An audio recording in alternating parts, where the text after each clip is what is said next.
आखिरी खत। शहर की हलचल से दूर एक छोटा सा गांव था, शांत, सरल और अपनी रफ्तार में चलने वाला। इसी गांव में रहते थे रमेश चाचा, जो गांव के सबसे उम्रदराज और सबसे अनुभवी व्यक्ति माने जाते थे। उम्र होगी कोई 70 के पार, लेकिन आंखों में अब भी वो चमक थी, जैसे किसी अधूरे सफर की आस हो। रमेश चाचा का जीवन बड़ा सादा था। एक पुराना घर, आंगन में नीम का पेड़ और दीवार पर एक पुरानी तस्वीर, जिस पर अक्सर उनकी नजरें टिक जाती थीं। वो तस्वीर थी उनके बेटे की, जो सालों पहले शहर गया था पढ़ाई के लिए, फिर नौकरी मिली और उसके बाद कभी वापस नहीं आया। लोग कहते थे कि बेटे ने तो पिता को भुला ही दिया। पर रमेश चाचा हर महीने डाकिये से पूछते, कहीं मेरे नाम कोई खत तो नहीं आया। और डाकिया हर बार मुस्कुरा कर सिर हिला देता, अभी नहीं आया चाचा, अगली बार सही। गांव में सब उन्हें समझाते, चाचा अब जमाना बदल गया है, आजकल कोई खत नहीं लिखता, फोन है, वीडियो कॉल है। पर चाचा बस मुस्कुरा देते, खत में जो बात है वो मशीनों में कहाँ। रमेश चाचा का दिन शुरू होता था नीम के नीचे बैठकर चाय पीने से और खत्म होता था बेटे की याद में। उन्होंने कभी किसी से शिकायत नहीं की, न कभी गुस्सा दिखाया, लेकिन उनकी आंखों की नमी सब कह जाती थी। एक दिन गांव में एक नई डाकिया आई, राधा।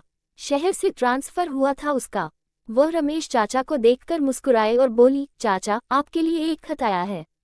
चाचा की आंखों में चमक दौड़ गई। कांपते हाथों से उन्होंने खत लिया, जैसे बरसों से किसी अमूल्य चीज का इंतजार कर रहे हों। लिफाफा फाड़ते ही आंखें भर आईं। ये उनके बेटे रवि का खत था। प्यारे पिताजी, मुझे माफ कर दीजिए, इतने सालों में एक बार भी आपने शिकायत नहीं की, लेकिन मैं हर दिन खुद से लड़ता रहा हूँ। शहर की दौड़, नौकरी की उलझनें और मेरा अहम सब मिलकर मुझे आपसे दूर कर गए। अब समझ में आया है कि असली दौलत वो आशीर्वाद है जो मैंने पीछे छोड़ दिया था। मैं लौट रहा हूँ पिताजी। अगर आपने अब भी मुझे माफ किया हो तो इस बार आपके आंगन में ही रहूंगा, हमेशा के लिए। खत की आखिरी पंक्तियां पढ़ते ही चाचा की आंखों से आंसू बह निकले। राधा घबरा गई, चाचा सब ठीक है न? चाचा ने सिर हिलाया, हाँ बेटी, आज बहुत ठीक है। ये खत नहीं, मेरी जिंदगी का आखिरी सपना था। अगले कुछ दिनों तक चाचा रोज नीम के नीचे बैठकर घर की सफाई करवाते, आंगन में रंग करवाते और गांव के बच्चों को मिठाइयां बांटते। सब समझ गए थे उनका बेटा लौटने वाला है। एक हफ्ते बाद गांव की बस स्टैंड पर एक नौजवान उतरा, सादा कपड़े, आंखों में पश्चाताप और हाथ में एक छोटा बैग।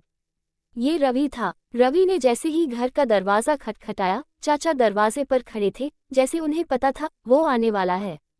दोनों एक दूसरे को देखते रहे कुछ पल, फिर रवि उनके पैरों में गिर पड़ा।